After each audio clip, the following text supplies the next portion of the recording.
जय श्री श्याम, जय श्री खाटू नरेश। यहाँ पर मैं आपको खाटू श्याम बाबा की कथा या जीवनी सरल शब्दों में सुना रही हूँ। मेरे श्याम बाबा हारे के सहारे हैं, उन्हें शत शत नमस्कार करने को दिल करता है। महाभारत के समय की बात है ये कहानी। जैसा आप सबको पता है, 5 पांडव थे। उन्होंने द्रौपदी को स्वयंवर में जीता था। वहीं उनकी धर्म पत्नी थी, परंतु भीम जो पांडवों में सबसे शक्तिशाली था, उसकी भेंट एक हिडम्बा नाम की राक्षसी से हुई। फिर माता कुंती से आज्ञा लेकर भीम ने हिडम्बा से शादी कर ली। हिडम्बा के एक पुत्र हुआ जिसका नाम ढकोत्कच रखा गया। वह भीम से भी ज्यादा शक्तिशाली थे। तब एक राक्षस का श्री कृष्ण ने वध किया। उस राक्षस की बेटी का नाम मोरवी था। वह अपने पिता की मृत्यु का बदला लेने के लिए श्री कृष्ण से युद्ध करने लगी।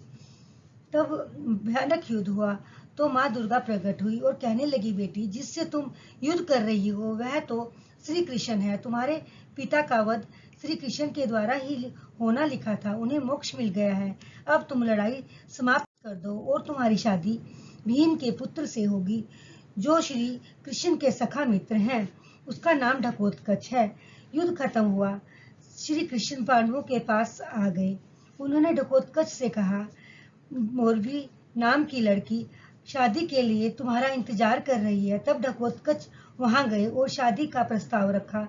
तब मोरवी ने शर्त रखी हुई थी कि मैं जिस व्यक्ति के प्रश्नों का उत्तर नहीं दे सकती वैसे ही प्रश्न पूछो। अगर मैं उन प्रश्नों का उत्तर नहीं दे सकी तो आपसे शादी करने के लिए मैं तैयार हूँ। तब उन्होंने प्रश्न किए और मोरवी उनका जवाब नहीं दे सकी, तो उन दोनों की शादी हो गई। तब उसके एक पुत्र पैदा हुआ और वह पुत्र जन्म के तुरंत बाद ही 14 वर्ष का हो गया। उसके बाल बब्बर शेर के समान थे और मुख पर एक वीर योद्धा की भांति आभा चमक रही थी। तब उसकी दादी हिडम्बा ने उसका नाम बर्बरीक रखा। यही बर्बरीक एक दिन खाटू श्याम बने।